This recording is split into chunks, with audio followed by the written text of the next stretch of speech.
mengenai sholat di halaman 85 ya. 84. Nah, Imam Al-Ghazali berkata al-mu'allif wa nafa'ana bihi fid dharain amin. Wa shalli rak'atan tsaniyata kal-ula. Sudah dijelaskan di pertemuan yang lalu dari mulai takbiratul ihram, bahkan dari sebelum sholat sampai masuk ke sholat sampai ke dua sujud yang dilakukan di setiap rakaat, begitu juga duduk di antara dua sujud. Kemudian beliau mengatakan wasalli rak'atan tsaniyata kal-ula, dan sholatlah kamu di rakaat kedua seperti cara kamu melakukan sholat di rakaat yang pertama. Artinya gerakannya, kemudian bacaan-bacaannya, dan sunnah-sunnah yang diajarkan lakukan di rakaat yang kedua itu sama seperti yang kau lakukan di rakaat yang pertama. Wa a'idid ta'awuda fil ibtida, dan mulailah ketika kamu bangkit dari sujud rakaat pertama, dari sujud kedua di rakaat pertama, lalu kamu bangkit menuju ke rakaat yang kedua, mulai pula dengan ta'awud sebelum kau membaca surat Al-Fatihah seperti yang kau lakukan di rakaat pertama. Tsumma tajlis fi rak'ati tsaniyah litasyahhudil awwali. Kemudian di rakaat kedua itu, setelah kau sempurnakan rakaat kedua itu seperti kau lakukan di rakaat pertama, setelah itu duduklah engkau untuk melakukan sholat tasyahud yang pertama jika sholatmu itu lebih dari dua rakaat, sholat zuhur, asar, maghrib atau isya. Duduklah kamu di tasyahud pertama, di tasyahudil awwali. Nah, tasyahud pertama ini hukumnya sunnah, bukan termasuk rukun dari sholat, tetapi dia termasuk ba'dun min af'alis sholat, termasuk sunnah-sunnah sholat yang jika kita tinggalkan maka disunahkan bagi kita untuk melakukan sujud sahwi. Di antaranya adalah tasyahud awal dan duduk di tasyahud awal. Maksudnya tasyahud awal ini satu paket. Gerakan tasyahud awal itu yaitu duduk di tasyahud awal dan bacaan tasyahud awal. Nah, kata Imam Ghazali, setelah engkau lakukan tasyahud awal, wada'il yadal yumna fi julusit tasyahudi alal fasdil yumna. Letakkan telapak tanganmu yang kanan di paha kamu yang sebelah kanan, bukan di lutut tapi di paha sebelah kanan, di atas lutut. Maqbudatal asabi'i, dalam keadaan tanganmu itu tergenggam. Letakkan di lutut sebelah kanan dalam keadaan tergenggam telapak tanganmu. Illal musabbahata wal ibhama, kecuali musabbahah, telunjuk. Para sufi kalau mengatakan telunjuk itu musabbah, ya, untuk bertasbih subhanallah. Tapi kalau dalam bahasa Arab telunjuk itu sebetulnya sababa. Sababa itu berarti apa? Sababa itu sab itu mencaci. Orang kalau mencaci kan telunjuknya seperti ini. Kalau para sufi tidak mau, dia bilang ini jari diciptakan Allah Subhanahu wa taala bukan untuk mencaci, tapi untuk bertasbih. Jadi dia menyebutnya musabbah, bukan sababa. Genggam seluruh jari-jarimu, tapi telunjukmu dan musabbah wal ibham, dan ibu jarimu, musabbah dan ibham. Fatur silahuma, julurkan keduanya, tidak ikut digenggam. Bagaimana caranya? Caranya tiga ini tergenggam, kemudian telunjuk dan ibu jari itu seperti ini. Nah, kalau dari samping seperti ini. Nah, seperti ini, letakkan di paha. Nah, kalau orang dalam kitab fikih, bentuklah jari-jari tangan kananmu angka 35. Kita bingung nih, waktu belajar angka 35 gimana ya? Ini loh, ini 3 digenggam, 5-nya ini ya. Ini 5-nya. Angka 35 dalam bahasa Arab bentuk angka 35 seperti ini. Nah, kemudian letakkan di paha kamu yang sebelah kanan. Lalu wansur musabbihata yumnaka inda qaulika illallah. Lalu tegakkan telunjukmu yang kanan itu saat engkau mengucapkan illallah. Waktu tasyahud tahiyatul mubarakatuh salawatu thayyibatun lillah. Assalamualaikum warahmatullahi wabarakatuh. Assalamu alayna wa ala ibadillah shalihin. Asyhadu an la ilaha illallah. Telunjuknya begini, ditegakkan. Ibhamnya menjadi seperti ini. Ada dua pendapat. Ibhamnya seperti ini, telunjuknya ditegakkan. Ibham seperti ini. Ada pendapat yang mengatakan ibhamnya nempel di telunjuk seperti ini. Nah, lihat. Dari samping seperti ini ya. Telunjuknya bentuknya seperti apa? Tegakkan lurus. Ada pendapat bermacam-macam. Bayangkan cuma telunjuk saja Islam ini ada pendapatnya. Ada yang mengatakan lurus tegak telunjuknya. Ada yang mengatakan tidak. Rasulullah tidak terlalu tegak, tapi agak bengkok sedikit. Agak bengkok sedikit telunjuknya. Kemudian ibhamnya tidak menempel seperti ini, tapi agak dibuka sedikit. Jadi begini. Nah, kalau ini paha, ini begini ya. Agak nempel sedikit, telunjuknya tidak terlalu tegak tapi agak ditekuk sedikit. Itu ada pendapat juga seperti itu. Yang penting sunnahnya kita luruskan telunjuk tadi saat kita mengucapkan illallah la inda qaulika la ilaha. Bukan ketika kamu menyebut la ilaha dari awal, tapi pada saat kamu menyebutnya illallah. Sunnahnya wada'il yadal yusra mansurat al-asabi' ala al-fakhidil aysari. Dan sedangkan telapak tangan kamu yang kiri letakkan dalam keadaan terjulur semuanya, tidak digenggam, terjulur semuanya di paha kamu yang sebelah kiri, di atas lutut, bukan di lutut. Wajlis ala rijlikal yusra fi hadzal tasyahhud kama sajdataini. Duduklah kamu kama baina sajdataini.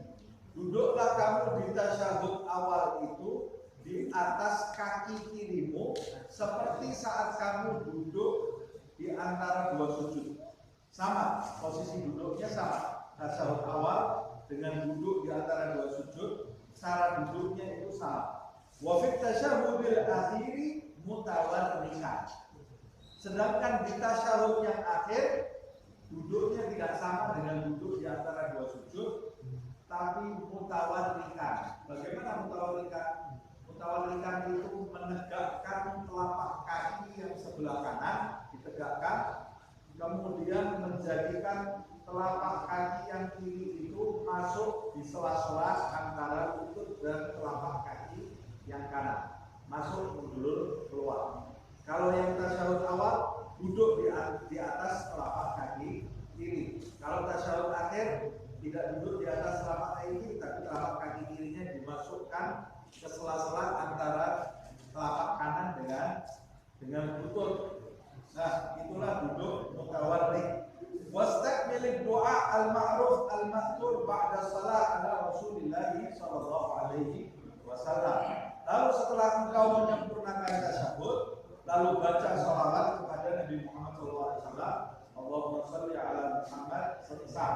Allahumma sunnahnya Allahumma shalli ala Muhammad wa ali Muhammad. Yang disunahkan membaca doa salawat yang diajarkan Nabi, salawat Ibrahimiyah. Riwayatnya bermacam-macam.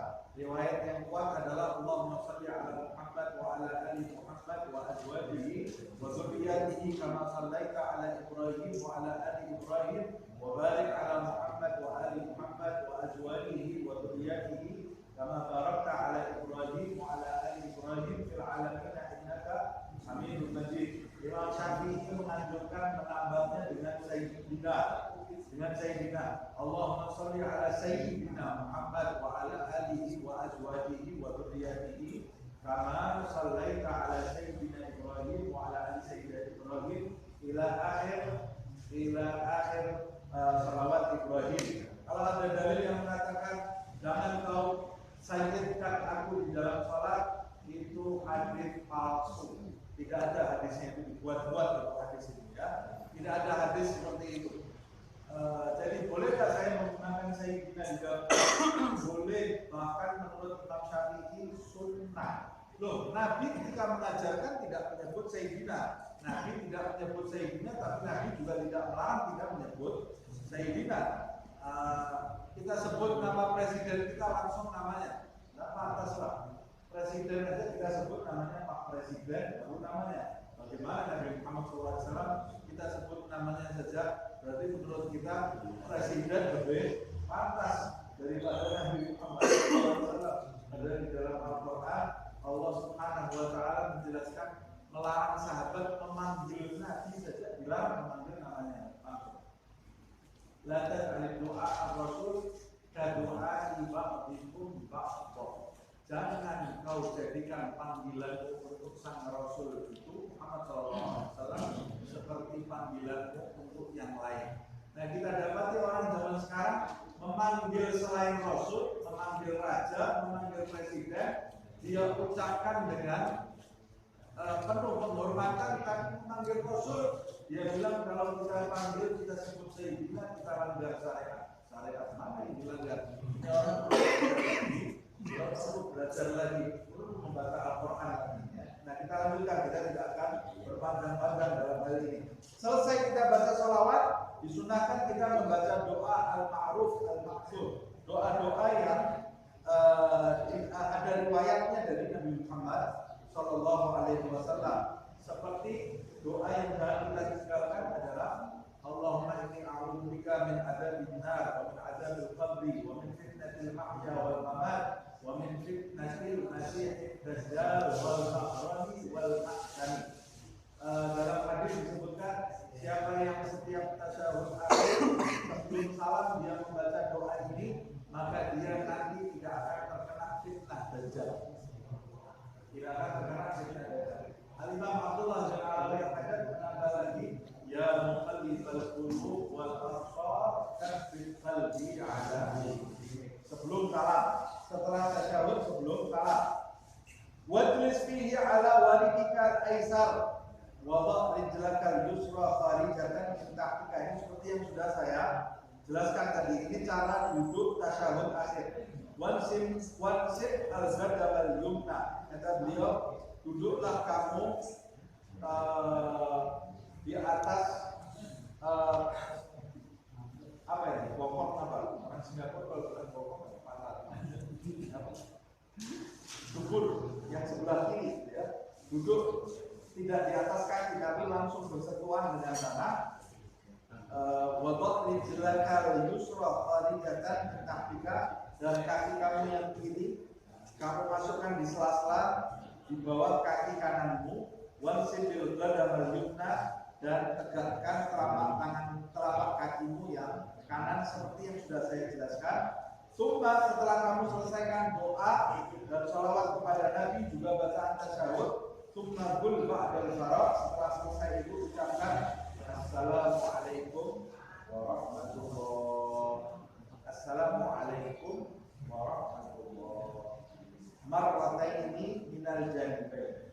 Dua kali kau ucapkan dari dua sisi, yaitu kanan dan kiri. Dahulukan kanan tersebut, kanan terlebih dahulu, baru kiri. Sunnah. Waltafit bihaitsu yara qaddaika min janibaika. Dan disunahkan pula kamu berpaling saat kamu mengucapkan salam, kamu berpaling pertama ke arah kanan sampai engkau bisa melihat pipimu dari kanan sejajar dengan pundak. Begitu juga yang kiri, tapi dadanya tidak boleh ikut berbelok. Dadanya tetap menghadap ke arah kiblat. Hanya kepalanya saja yang berpaling. Kalau dada kita ikut berpaling bisa batal. Nah, sebagian orang Assalamualaikum warahmatullahi wabarakatuh. Kalau belum selesai salamnya, dadanya ikut berpaling bisa batal salatnya. Kemudian wal tafat bihaitsu yara qaddaika min janibain. Wa salam, niatkan pada saat kamu mengucapkan salam. Saya mengucapkan salam untuk siapa saya? Siapa yang saya beri salam? Kata beliau, niatkan salam kamu itu pada saat kamu selesai selesai sholat, man ala janibaika minal malaikah wal muslimin, niatkan salammu itu untuk seluruh malaikat dan orang-orang Islam. Saat kamu berpaling, niatkan salammu untuk seluruh malaikat dan orang-orang yang ada di bagian kanan belahan bumi kamu. Kemudian ketika kamu mengucapkan kiri, niatkan salam kamu untuk malaikat dan seluruh manusia yang ada di belahan sebelah kiri kamu. Sebagai penutup ya, selesaikan sedikit ya.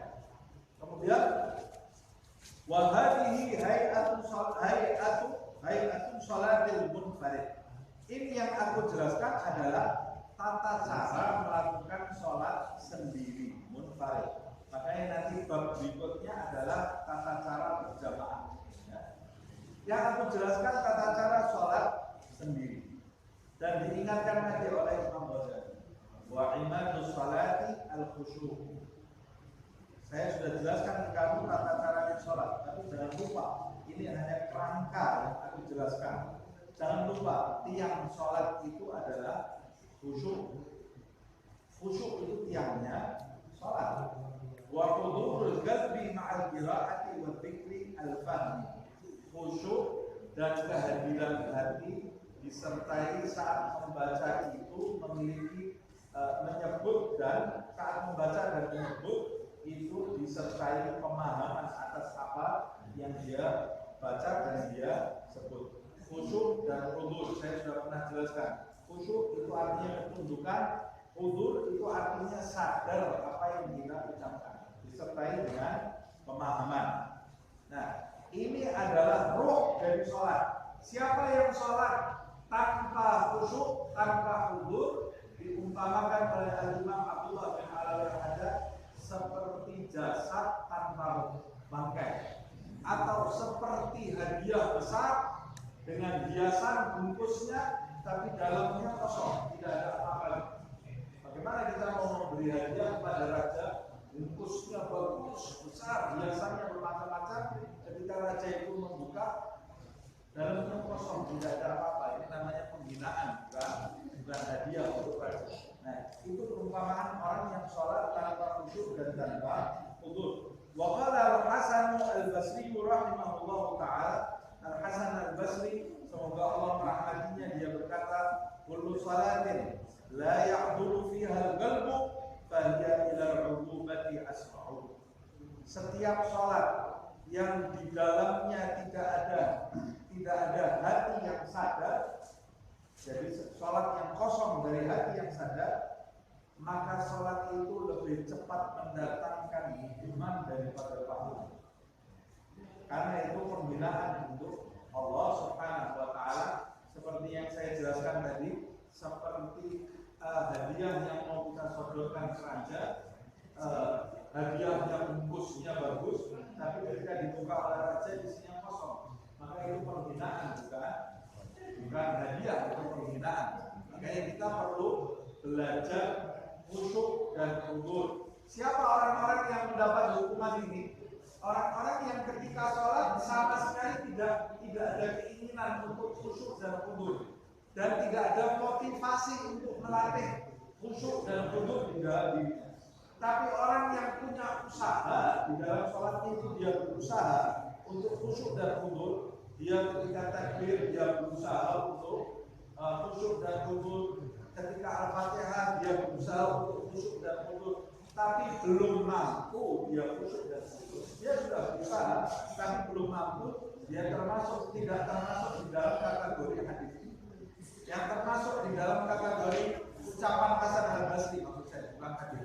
Yang termasuk di dalam kategori ucapan Hasan Al-Basri rahimahullah adalah mereka yang masuk ke dalam sholatnya tanpa memperhatikan kekhusyuan dan kehuduran. Sudah pokoknya sekedar sholat saja. Sebagai penutup, kalau Rasulullah SAW bersabda yang menjelaskan apa yang diucapkan Hasan Al-Basri dan Imam Ghazali tentang pentingnya khusyuk dan hudur di dalam sholat. Rasul bersabda, innal abda, sesungguhnya seorang hamba, la yusalli as-salata, dia melakukan sebuah sholat, fala waktuha. Tapi sholatnya itu tidak tercatat kebaikannya 1/6 atau 1/10-nya. Lain tidak tertulis 1/6 atau 1/10 saja tidak ada. Mengapa? Sebab dia tidak hadir di dalam sholatnya. Wa inna ma yuktab lil 'abdi min sholatihi, karena sesungguhnya yang dicatat oleh seorang hamba dari sholatnya, yang dicatat untuk seorang hamba dari sholatnya, ma'aqala minha, apa yang hamba tadi lakukan di dalam sholatnya dalam keadaan sadar. Yang dalam keadaan lalai dianggap seperti tidak ada. Yang dalam keadaan sadar itu yang dicatat. Kalau kita sadarnya 1/6, ya kita dapat 1/6 dari sholat kita. Sadarnya 1/10, ya kita dapat 1/10. Kita sadarnya surat Al-Fatihah 1 kali saja, ya itu yang kita dapat dari sholat kita. Nah, makanya kita harus berusaha sadar dari awal takbiratul ihram sampai di salam. Nah, caranya kita harus belajar bagaimana khusyuk dan khusyuk. Saya pernah sampaikan di pertemuan lalu, memulai wudhu di dalam sholat itu adalah hati kita mengucapkan apa yang diucapkan oleh lisan. Saat lisan kita mengucapkan Allahu Akbar, hati kita juga ikut bersama-sama mengucapkan takbir bersama dengan lisan kita. Kalau hati kita ikut membaca bersama dengan lisan kita, maka kita sudah mencapai derajat wudhu yang pertama. Kalau kita bisa dari awal sampai akhir, lisan kita ikut membaca bersama, hati kita ikut membaca bersama lisan kita, pikiran kita tidak akan melayang kemana-mana. Sebab hati kita sibuk ikut membaca bersama lisan kita. Nanti tahap keduanya, hati kita bukan cuma sekedar membaca, tapi memahami apa yang dibaca. Dan itu nanti ada derajatnya seperti yang dijelaskan oleh Imam Ghazali di dalam kitab Ihya Ulumuddin, begitu juga Imam Abdullah Al Haddad di dalam kitab An-Nasa'i Ad-Diniyah. Semoga Allah Subhanahu wa taala mengaruniai kita ilmu yang bermanfaat dan menjadikan kita termasuk alladzina yastami'una al-qaula fayattabi'una ahsana, yang mendengarkan nasihat dan mengamalkan di dalam kehidupan sehari-hari. Semoga Allah Subhanahu wa taala mengaruniai kita hati yang khusyuk dan hati yang kudus.